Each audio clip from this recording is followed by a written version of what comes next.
आगे बढ़ते हुए अब आपको बता दें, बिलासपुर में पहली बारिश में हालात बिगड़ गए हैं। शहर के हालात इस कदर बिगड़े हुए हैं कि नगर निगम के दावों की पोल खुल गई है। सिस्टम की पोल इस कदर की खुली हुई है कि यहां पर निचली बस्तियों और कॉलोनियों में जलभराव की समस्याएं हो गई हैं। जनजीवन पूरी तरह प्रभावित हुआ है। एसडीआरएफ और एनडीआरएफ की टीम रेस्क्यू में जुटी हुई है।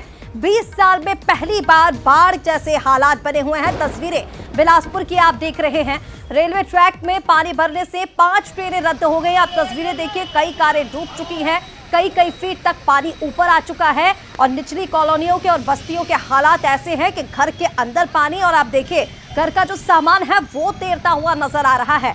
तमाम दावे किए जाते हैं सीवेज को लेकर के, ड्रेनेज सिस्टम को लेकर के, जल निकासी को लेकर के, लेकिन उन तमाम दावों की पोल खुलती बिलासपुर की ये तस्वीरें आप देखें। बीते 24 घंटे से लगातार बारिश हो रही है और सड़कें तरबदर हो चुकी हैं। लबालब पानी सड़कों पर भरा हुआ है। आप देखिए, लोग खड़े हुए हैं तो कई फीट ऊपर तक पानी, और तस्वीरें आप वो भी देखिए कि पानी में जो बारिश का पानी भरा हुआ है सड़कों पर, उसमें पूरी तरह से कार डूब गई है। तो अंदाजा आप लगा सकते हैं, यातायात इससे पूरी तरह प्रभावित हुआ है। रोजमर्रा की जो चीजें हैं वो प्रभावित हो रही हैं। जनजीवन अस्त व्यस्त हो चुका है। तस्वीरें आप देखें, 2 तस्वीरें आप देख पा रहे हैं जहां बीते घंटों से लगातार बारिश हो रही है और इस झमाझम बारिश ने शहर की स्थिति, शहर की तस्वीर सब कुछ बदल दिया है। सड़कों पर पानी इस कदर है, यहाँ पर नालियां नाले सब कुछ चौक हुआ पड़ा है और उसके बाद की हालत आप देखें, सड़कों पर बाढ़ जैसे हालात हो गए हैं। निगम के दावों की पोल खुलती ये तस्वीरें बिलासपुर की है। लोगों में नाराजगी भी है क्योंकि हर बार व्यवस्थाएं की जाती हैं, प्री मानसून जो एक्टिविटीज़ हैं उसके बाद भी जो व्यवस्थाएं हैं वो की जाती हैं, दावे किए जाते हैं, वादे किए जाते हैं, लेकिन जब लगातार बारिश हुई, तेज़ बारिश हुई, तो ये तस्वीरें बिलासपुर के सामने आई हैं। शहर के हर इलाके में कुछ इसी तरह के हालात बने हुए हैं। तस्वीर बिगड़ चुकी है, सड़कों पर गड्ढे हैं। अब ऐसे में हादसों का खतरा बढ़ गया है। लोगों का निकलना गुजरना जो है वो प्रभावित हो रहा है। बच्चों के जो स्कूल हैं वो प्रभावित हो रहे थे, इसलिए ये भी बताया जा रहा है कि स्कूल की छुट्टियां घोषित की गई हैं। मेन रोड से संपर्क जो है वो छोटे इलाकों का पूरी तरह टूट चुका है क्योंकि शहर के हर इलाके में पानी भरा हुआ है और ऐसे में वाहन गुजारना तो दूर, पैदल चलना भी मुश्किल हो रहा है। बारिश से हालात पूरी तरह से बिलासपुर के बिगड़े हुए हैं।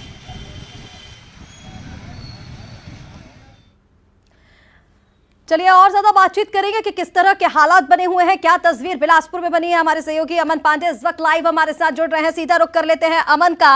अमन, तस्वीरें हम लगातार दिखा रहे हैं कि जो 24 घंटे से लगातार बारिश हो रही है, उसके बाद क्या हालात बने हुए हैं। आपकी मौजूदगी अभी किस जगह पर है और वहां क्या स्थिति है? देखिए, निश्चित तौर पर जिस तरह से लगातार बारिश बिलासपुर में हो रही है, तकरीबन 24 घंटे होने को है बारिश होते हुए, और इसकी वजह से जो बिलासपुर शहर है वो पूरी तरह से तालाब में तब्दील हो चुका है। खास तौर पर जो सरकंडा इलाका है वहां पर जल भराव की स्थिति बहुत गंभीर है। कई ऐसे मकान है, हजारों मकान ऐसे हैं जहां पर पहला मंजिल पूरी तरह से डूब चुका है और दूसरी मंजिल तक पानी अब पहुंचने लगा है। और वहीं पर एसडीआरएफ और एनडीआरएफ की जो टीमें हैं वो अब रेस्क्यू ऑपरेशन चालू कर चुकी हैं, लोगों को रेस्क्यू किया जा रहा है। लेकिन जिस तरह की स्थिति इस बार बनी है बरसात में, ऐसी पहले कई दशकों तक बिलासपुर में देखने को नहीं मिली थी। निगम के तमाम दावे थे कि इस बार बरसात में जल भराव नहीं होगा, लेकिन उस तरह की स्थिति यहाँ पर नहीं है और जल भराव से लोग परेशान हैं। सिर्फ 24 घंटे लगातार मूसलाधार बारिश। इस वक्त मैं कंपनी गार्डन शहर के एक प्राइम लोकेशन में मौजूद हूँ जहां पर जो बच्चे हैं वो खेलने के लिए आते हैं, लेकिन आप देख सकते हैं कि इस गार्डन में भी अभी इस वक्त पानी भरा हुआ है और जो पानी की वजह से जो झूले हैं वो तमाम डूबे हुए हैं और इस वजह से जो बच्चे हैं वो यहाँ पर नहीं आ रहे। शहरवासी जो है अपने घरों में कैद हैं क्योंकि अधिकांश इलाकों में पानी पूरी तरह से भरा हुआ और इसकी वजह से लोग परेशान हो रहे हैं। हमारे साथ कुछ स्थानीय लोगों से बातचीत भी करेंगे। सर, किस तरह से देखते हैं जो परिस्थिति बनी है? पहली बार ऐसा बिलासपुर में देखने को मिल रहा है कि इतनी बुरी स्थिति हो गई है। ये जो पानी का जल भराव की स्थिति एकदम खतरनाक तरीके से भरा हुआ है, चारों तरफ भर गया है, हर के अंदर पूरा पानी घुस गया है।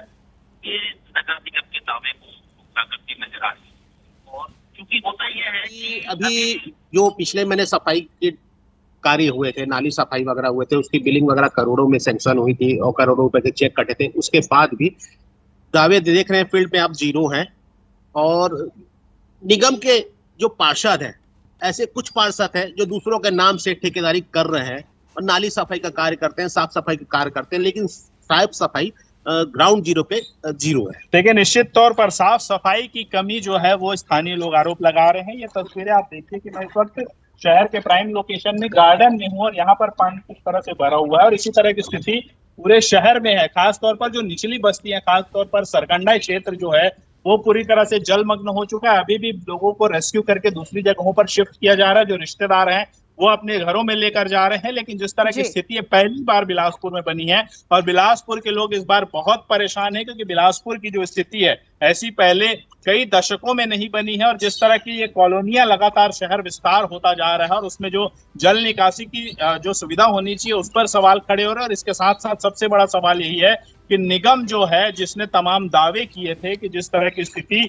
यहाँ पर होनी चाहिए, जो दावे किए गए थे कि शहर में इस बार जल भराव नहीं होगा, उल्टे इस बार उन इलाकों में भी जल भराव देखने को मिल रहा है जहां पर पहले नहीं होता था। तो कुल मिलाकर स्थिति बहुत गंभीर है। निगम ने अपनी तरफ से कोशिशें की है लोगों को रेस्क्यू करने की। एनडीआरएफ, एसडीआरएफ और होम गार्ड्स की टीम जो है वो रेस्क्यू कर रही है। बोट्स के माध्यम से जो लोगों तक पहुंचा जा रहा है, लेकिन फिर भी सवाल यही है कि क्या पहले इस स्थिति को नहीं रोका जा सकता था? क्या जो नालों और नालियों की सफाई की बात की जा रही थी जिससे जल निकासी हो, वो केवल एक बारिश में इस तरह से तमाम दावे जो है वो बह जाएंगे क्या? ये बहुत बड़ा सवाल है। और ऐसे में साफ तौर पर बहुत ही बड़ा प्रश्न है कि क्या इस तरह की स्थिति को पहले रोका नहीं जा सकता था? और अभी जो स्थिति है वो निश्चित तौर पर डराने वाली, चिंता व्यक्त करने वाली है। बिल्कुल चिंताजनक स्थिति बनी हुई है और जो तस्वीरें आप दिखा रहे हैं कि अगर पौष इलाकों की यह हालत है तो समझा जा सकता है कि निचली बस्तियों में क्या आलम बना हुआ होगा। बहुत शुक्रिया आपका तमाम जानकारी के लिए, तस्वीरें दिखाने के लिए। और चलिए